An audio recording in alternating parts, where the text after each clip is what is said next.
Hello, I'm Nathan Lewis, and this is the 7th episode of a series on the gold standard. I've written 5 books about economics, including 3 about the gold standard. The latest book, Inflation, What It Is, Why It's Bad, and How to Fix It, was co-authored with Steve Forbes and Elizabeth Ames. My website is newworldeconomics.com. Probably everyone knows somehow that humans have used gold and silver as money pretty much forever. Among any civilization sophisticated enough to use writing and mine metals, we find gold, silver, and copper used as a primary form of money. However, this simple historical fact is often clouded, perhaps intentionally, by scholastic hair-splitting that emphasizes minor differences instead of admitting the obvious sameness through millennia of history. To take one recent example, throughout Europe and the United States, combined gold and silver system, or formal bimetallism, was the norm for much of the 19th century. However, this was dropped in the 1870s due to unprecedented volatility in the value of silver compared to gold, and most major countries went to a gold-only or monometallic system. Some other countries, including China, India, and Mexico, instead became more silver-centric. Then, after World War I, this monometallic gold system had some minor alterations, the continuing evolution of institutions that had always been evolving. All these currencies' values were still fixed to gold. Gold coins still circulated as regular currency.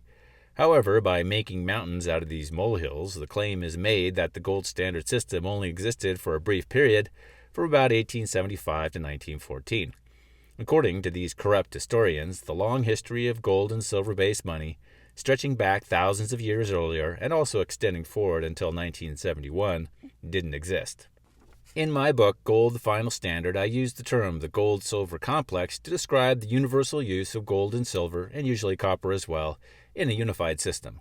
The basic reason for this is the problem of denomination. Gold is too valuable for some transactions, while for others, copper or even silver are far too burdensome for easy transport and exchange. In some places, silver coinage was the primary focus, with gold used more rarely, mostly for large transactions. This was true in Britain before 1717, Mexico before the 1930s, ancient Greece, and Sumer in the 3rd millennium BC. In other places, gold was the primary focus, probably along with copper coins for small denominations, while silver was less common. This was true in ancient Persia and ancient Egypt, during the Byzantine era, and also in ancient China. Then there were examples where gold and silver were used side by side, often in formal bimetallism, as during the Hellenic Age and also most of Europe after 1700. However, even when a country focused on silver, the result was effectively not much different than gold. For all those centuries, the market values of gold and silver did not vary much. Silver was typically between about 1/10 and 1/16 the value of gold. In other words, about 12 ounces of silver was worth 1 ounce of gold. This ratio did drift over the centuries, but it drifted quite slowly. In any single year, or even over a decade or a century, the variance was usually a few percent at most. In effect, gold and silver were two versions of the same thing, like a $1 bill and a $10 bill. And indeed, the United States Coinage Act of 1792 specifies that a $1 coin is made from silver and a $10 coin is made from gold. Gold and silver serve together as a unified currency system throughout the world. Among the oldest gold artifacts ever found are those of a burial mound in Varna in Bulgaria from about 4500 BC. At first glance, it looks like gold here serves only an ornamental purpose. However, on closer inspection, we see that these gold ornaments are in simple, standardized forms of beads, discs, and rings, which are typical of monetary artifacts. Similar discs and rings were used for thousands of years as money throughout the ancient world. Celtic gold ring money was used beginning about 1100 BC in Ireland. The Sumerians had rings of bronze, an alloy of 80% copper and 20% tin, from 3000 BC, and rings of silver as well, all of which did not serve any purpose as jewelry and were entirely monetary objects. These often came in standardized sizes, but they were still typically weighed instead of being accepted at face value. It wasn't until about 2300 years later that very similar discs, now known as coinage, were produced that typically traded at face value, greatly simplifying exchange.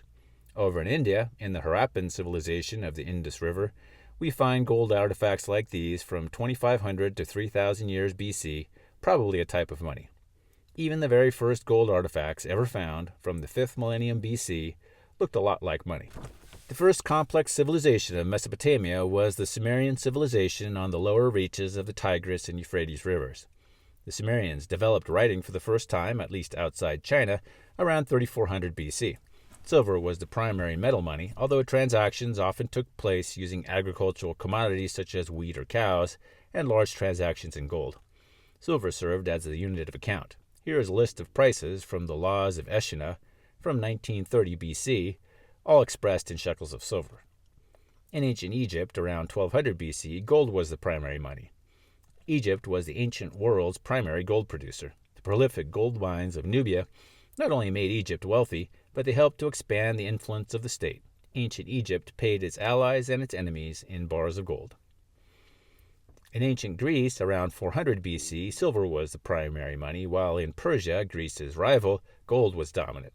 Few gold coins were made in Greece because there were few gold mines, but gold from Persia and Egypt made its way into Greece as well to serve as a higher-level form of money. Ancient China developed standardized blocks of gold for use as money in the 6th century BC. Copper coinage began with standardized knife currencies around 1200 BC. In the mid-4th century BC, around copper coinage began to be produced that remained the standard small-value coinage in China until the 20th century. Throughout this time, gold and silver were also used as money, but typically in ingots that were weighed in transaction known as syces. Despite the common use of copper coins, gold remained the primary unit of account. The Guanji, a text of economic principles from the 3rd century BC, said that gold and knife-shaped specie serve as the common currency. Gold is the standard of expenditures. China continued to use gold and silver as money into the 20th century. Over in India, a silver coinage was developed around the 7th century BC.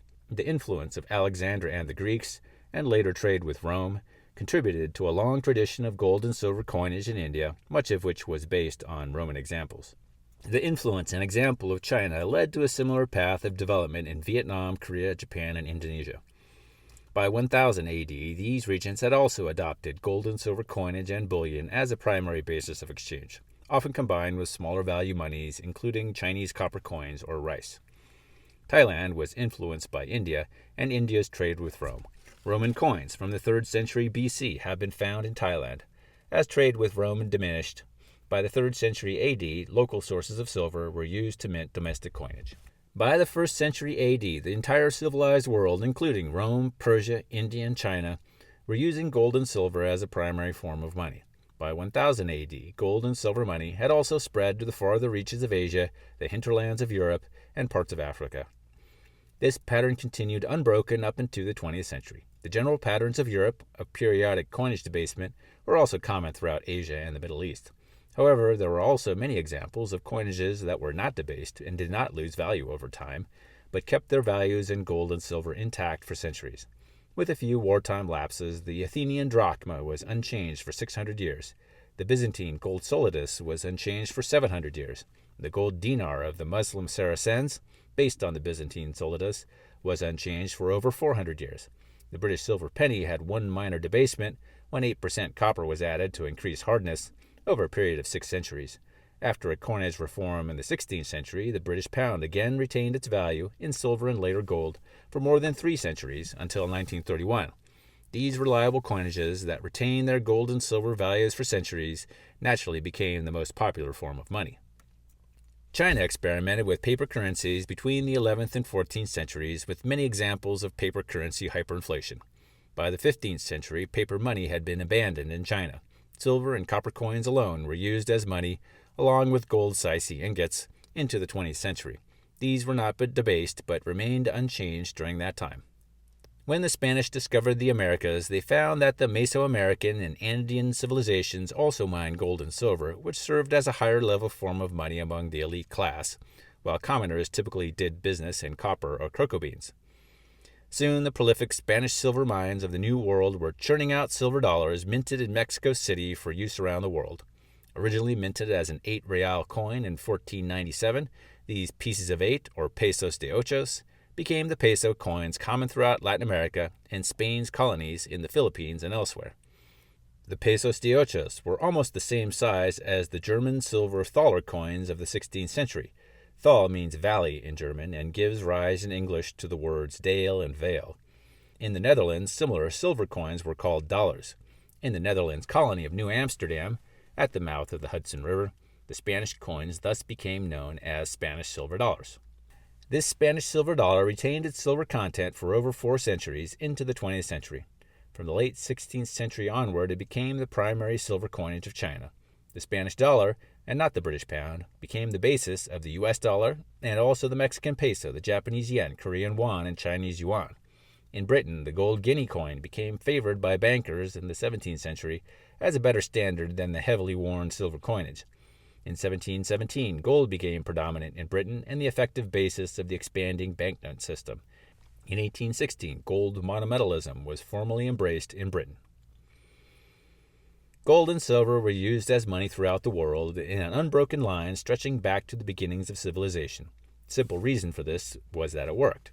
If some kind of problem had arisen, then some kind of superior solution would have been found. The governments that adopted a superior solution would have risen above their neighbors in wealth, military superiority, and moral example, but no superior solution was ever found. Rather, over a period of thousands of years, in both the East and the West, it was found, over and over again, that those governments that maintained an unchanging money based on gold and silver rose to the top, and those that did not soon ran into difficulties. Even in the 19th century, there were many experiments with floating fiat paper monies, including by Spain, Italy, Greece, Sweden, Chile, Brazil, Japan, and the United States. No persistent advantage was found, and in every case, governments again returned to stable currencies fist to gold. Today, despite many technological advances, nobody has found a better way to approximate the classical ideal of stable money than to fix a currency's value to gold. Nobody has even attempted to find one. All we have had for more than a century is one or another variant of the basic soft money or mercantilist proposition that currencies and interest rates can be manipulated as a way of distorting the macroeconomy for positive effect. More than half of all countries today stabilize the value of their currencies, usually against the dollar or euro. Many of these countries had floating fiat currencies in the past, managed by the same sorts of government bureaucrats making the same kind of promises as we have today, and it didn't work well for them either. More than 70 countries have had some form of hyperinflation since the end of World War II. If the dollar or euro, or perhaps Russian ruble or Chinese yuan, is going to be fixed to some sort of external standard of value, gold remains today the best and really the only solution, just as it has been the best solution throughout thousands of years of history. Today, volatile silver cannot serve the role it once did. Just as in 1900, we are really left with gold alone. In our next episode, we will look at what form the gold-based currencies of the 21st century are likely to take.